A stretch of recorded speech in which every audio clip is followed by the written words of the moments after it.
চলো তাহলে তোমাদের রিকোয়েস্টেই আমি তুবড়ি বানানোর ফুল ইনফরমেশনগুলো তোমাদেরকে দিচ্ছি।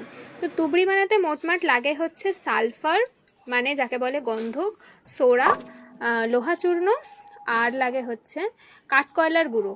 আর অ্যালুমিনিয়াম চূর্ণটা অপশনাল, দিতেও পারো না দিতে পারো। তো আগেই বলি এগুলো তোমরা কোথায় পাবে। এগুলো মোটামুটি কোনো দশকর্মার দোকানে যারা রাখে, সবাই রাখে না, মোটামুটি দশকর্মার দোকানে তোমরা পাবে। আর যদি এত কিছু না খুঁজতে পারো, হয় বেগমপুর না হলে টিটাগড়ের বাজি বাজারে তোমরা এগুলো পেয়ে যাবে। এবার বলি কতটা পরিমাণে আমি দিয়েছি। এবার অনেক রকমের অনেকেই অনেকভাবে বাজি বানায়, অনেক ভাগ আছে। এবার আমি যেই ভাগে বাজিটা বানিয়েছি সেই ভাগটা তোমাদেরকে বলি। আমি সোডা নিয়েছিলাম 750 গ্রাম, আর তাতে লোহা চূড় মিশিয়েছিলাম 400 গ্রাম মতো, আর তাতে গন্ধক মিশিয়েছিলাম ওই 150 গ্রাম মতো, আর কাঠকয়লা মিশিয়েছিলাম হচ্ছে ওই 90 গ্রাম মতো। তো এইটা দিয়ে বানাও, আর ঠেসতে হবে খুব ভালোভাবে, তাহলেই হাইটটা বেশি ভালো হবে।